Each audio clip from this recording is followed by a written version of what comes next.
So Liverpool have just battered Athletic Club 4-1 in the first of two friendlies today. This sort of team was essentially just the second side coming out plus McAllister, and it was really good to see a lot of these boys get another run out who have been watching all throughout the pre-season. I mean, we've got to start with the actual goal scorers, right? First goal within 2 minutes, Rio Ngoma. Now, this kid looks absolutely special. Like, he is a talented young lad. He's obviously already scored early in pre-season up against what on paper would be worst opposition, so it's good to see that he actually has the ability to do it against what you'd consider as better opposition, right? When it comes to opportunities for him this season, I'm hoping that Liverpool do keep hold of him. I know there's obviously potential that he'd get loaned out, obviously get a few more minutes under his belt, but when you look at the ability that the kid's got, and you look at the attacking options Liverpool have, obviously we've brought in the likes of an Ekitike, looking like we might potentially get Isak as well. But on that left-hand side, we've obviously lost Diaz. You've got Gakpo, who in theory should be your starter on that side, and I know Ekitike could fill in there. But I couldn't think of anything better than having a Rio Ngoma coming in for the last 20 minutes of a game. Like, his dribbling is just sensational. We can see that he's got a finish on him as well. I don't want to say it because he's a bit of a snake, but it does remind me a little bit of a young Raheem Sterling, other than the fact that he can shoot and score, which obviously Sterling can't. So I think it's just really exciting. And again, it was a bit of business done last season from Chelsea.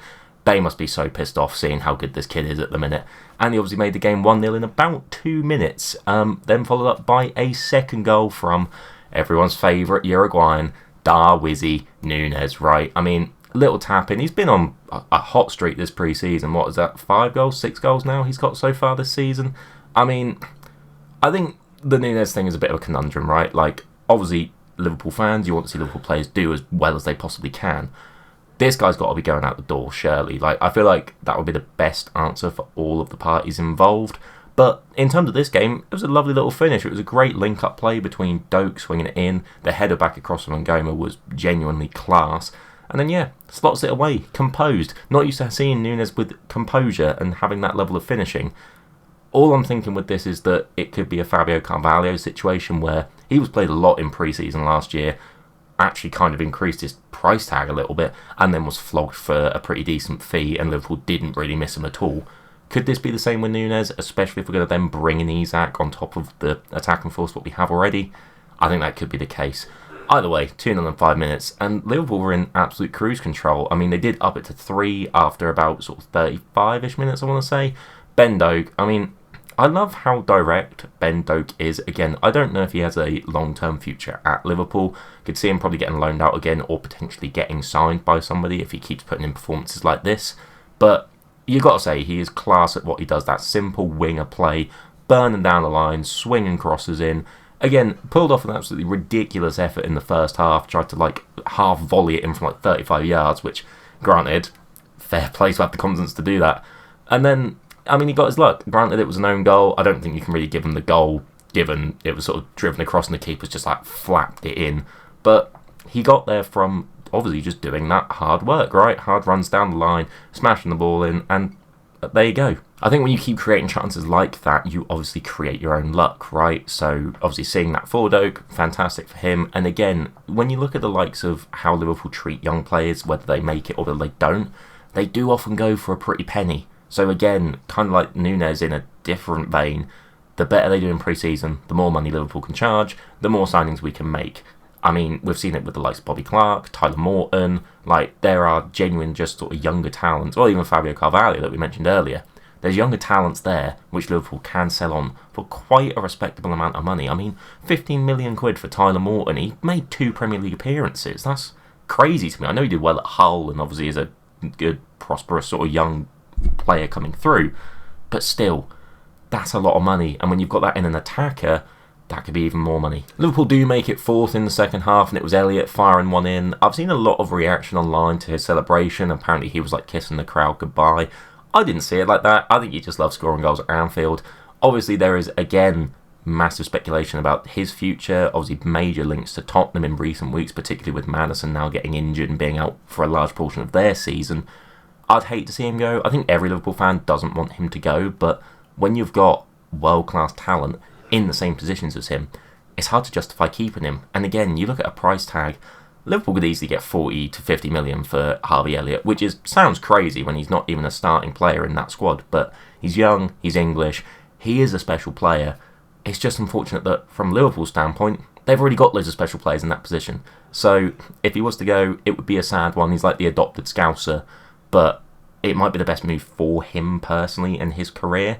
But in terms of the game today, in that midfield trifecta of him, McAllister and Jones, they ran the show, realistically, linking up that defence and attack really well. I'll be honest, they did lose the ball a little bit too much for my liking, and they weren't punished because Atleti were pretty pants, to be honest with you. But when you look at it from an actual Liverpool standpoint, you've got to remember McAllister's coming back to fitness. He only sort of played 60 minutes in this game, and then obviously the likes of Elliott might not even be at the club, and Jones isn't going to be starting week in, week out. Like, this is your second choice midfield plus McAllister. He might not be, I mean, he's got to be first choice, right? There's no two ways about it.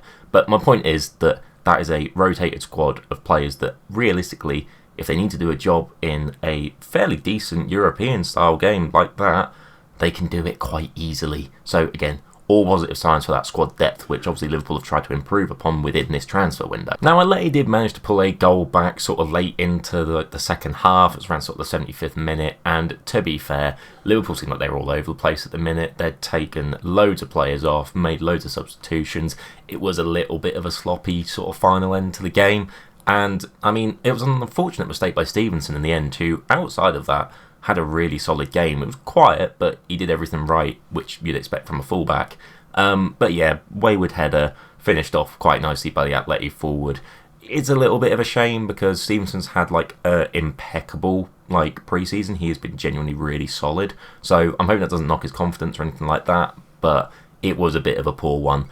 Either way, didn't matter. It's a friendly, right? These are when you're meant to have the mistakes come out of you. So fingers crossed that doesn't continue. And again, another player that realistically you've got to think is going to be looking at a loan move this year. Obviously showing a lot of promise, so hopefully he can get that later down the line. Outside of the goals, though, there were a few players which I did want to highlight from this game, one of which being Trey Nyoni. Now, fingers crossed he hasn't gone off with a major injury, as if he'd potentially sort of pulled his hamstring, maybe.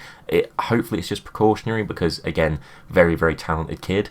To be fair, in this game, definitely wasn't his best performance in a red shirt. Again, he was playing centre-back, which realistically, he isn't a centre-back, he's a centre midfielder, and that is where he's played his best for Liverpool so far from what we've seen. But a few wayward passes, a little bit questionable positioning.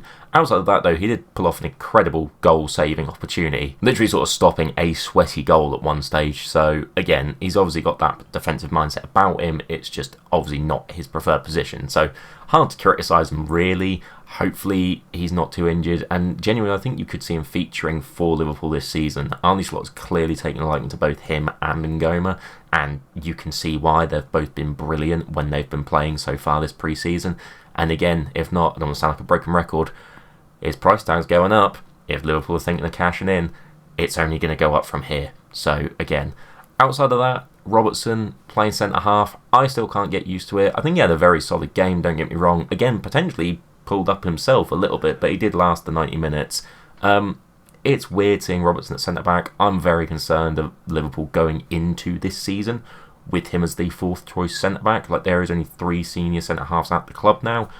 Hopefully they can muddle through. I know they've obviously been linked to the likes of Gahey and potentially looking at other centre-backs later down the line, but I just think it's a bit of a risk playing him there. And obviously I hope Liverpool keep him. I don't want him going anywhere. I know he's been linked to Atletico Madrid, things like that, but he is a left-back, and I think that is where he should play personally. Outside of that, though, bearing in mind it's the second choice Liverpool team, essentially, this was a phenomenal result, right? Like, you can't grumble at 4 goals. I mean, a clean sheet would have been lovely.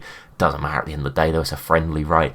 And all the boys looked sharp. You've got to think a lot of these are going to be featuring both the weekend in the, can't think of it, the Charity Shield, and obviously for the start of the Premier League season, the likes of your Joneses, your McAllisters, even potentially your Elliots if they're still at the club. So these are good minutes in the legs. I know a lot of people were worried about, oh, they lost 4-2 to Madrid, Liverpool are terrible. Realistically, it's pre-season. You're trying things out. You're getting players back to fitness and back sharp. We're now another few weeks in. Liverpool are looking very solid. Hopefully, later on today, in about 40 minutes or so from recording this, the starting 11 can do the same thing. But more importantly, what do you guys think? Did you guys watch the game? Are you going to now watch the second friendly that they're going to play tonight? Let me know your thoughts down in the comments below. And if you are new here and you have enjoyed, please do consider subscribing. I'll be honest, this is my second channel. I do tend to focus on gaming stuff, so if you're interested in that, link in the description as well. But yeah, without further ado, thanks so much for watching, and see you in another video sometime soon.